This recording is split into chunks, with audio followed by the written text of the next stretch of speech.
મન મેલા તન ઉજળા અન બગલા દોનો રંગ અય તો કાગ ભલા એ તન મન એક જ રંગ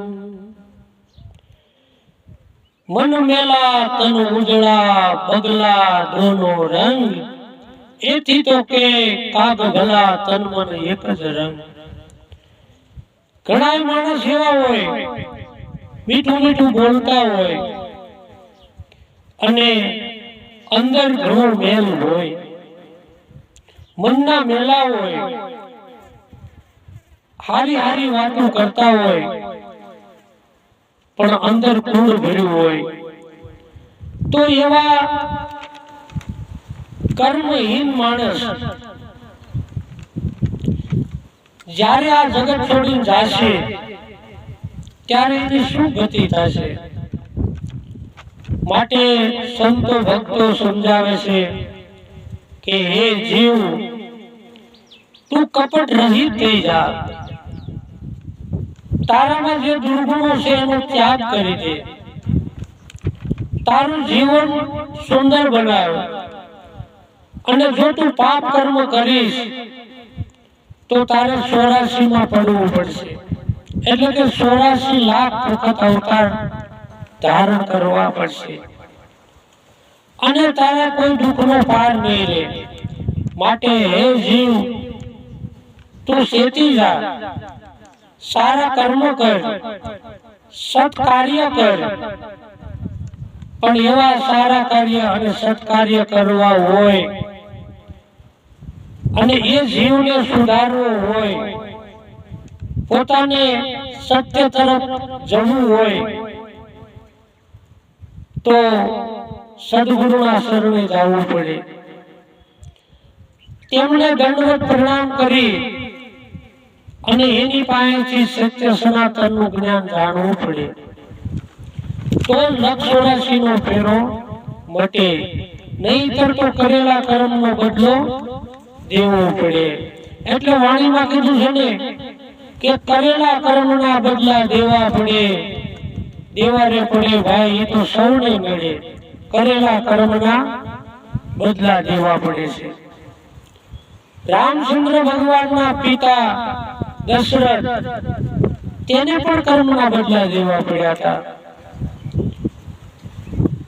જ્યારે દશરથનો પ્રાણ જતો હતો ત્યારે એને એક દિવાલની અંદર એક ચિત્ર જોયું એ ચિત્રની અંદર એક અંધો ને એક અંધી બે ખડખડ ગાત કાઢતા હતા શું કહેતા હતા હે અંધો ને અંધી તપસી રેની મૂર્તિ કડકડ હસી દશરથ ને સામે દેખાણા રેવા અંધોનયાથી તપસી જ્યારે દશરથનો અંત સમય આવ્યો ત્યારે એને દિવાલની અંદર એ અંધો ને અંધી દેખાતા ઈ એમ કહેતા કે હું પુત્ર વિયોગે મર્યા અમે બને તો આજે તારી દશા જોઈ લે તારો પ્રાણ જાય છે પણ તારા પુત્રો હાજર નથી ભરત ને શત્રુઘ્ન પોશાળમાં હતા રામ લક્ષ્મણ વનની વાટે ચાલ્યા આજે એકય ચાર દીકરા હોવા છતાં એકય દીકરો હાજર નથી તારી કેવી આ દુર્દશા કેમ કે તેને કર્મ કર્યું હતું નિર્દોષ એ અંધો અને અંધીના પુત્રને માર્યા હતા એ આપ સર્વ જાણો છો એ કર્મ એને લાગુ પડ્યું હતું જ્યારે શ્રવણ પાણી ભરવા ગયો હતો અને અંધા માત પિતાને મેકી અને ત્યારે દશરથે શબ્દ વેગી બાણ મારી અને એના પ્રાણ હર્યા હતા, ત્યારે એને શાપ આપ્યો હતો, ત્યારે એને કર્મ લાગુ પડ્યું હતું. તે કર્મ દશરથને પણ ભોગવવું પડ્યું. તો કર્મ કરવા પહેલા થોડો વિચાર કરવો જોઈએ. કર્મ તો ઘણા પ્રકારના છે, પણ સત્કર્મ કરવા જોઈએ. જે લક્ષોરાશીમાં નાખે અને આ જીવને કુંભી નરક ભોગવવો પડે, એના કરતા સત્કર્મ કરી અને જીવન વ્યતીત કરવું જોઈએ. સારા કાર્યો કરવા, સદમાર્ગે જવું, સારા વિચાર અપનાવવા, ગીતાજીનો પાઠ કરવો, રામાયણ વાંચવી, ભાગવતની કથા સાંભળવી, શિવ પુરાણ સાંભળવું, મહાભારતની કથા સાંભળવી, આ બધા આપણા જીવનને ઉજળું કરવા માટેના એ મહાગ્રંથો છે. આજે સમયમાં ઘણા ન કરવાના કાર્યો કરે અને પછી કહે છે કે ભગવાન અમારી સામે જોતા નથી. પણ ભગવાન કોઈને કઈ કહેતા નથી.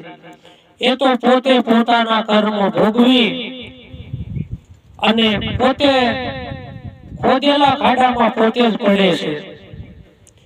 એટલે કર્મ કરવા પહેલા વિચાર કરવો કે મારે કેવા કાર્યો કરવા.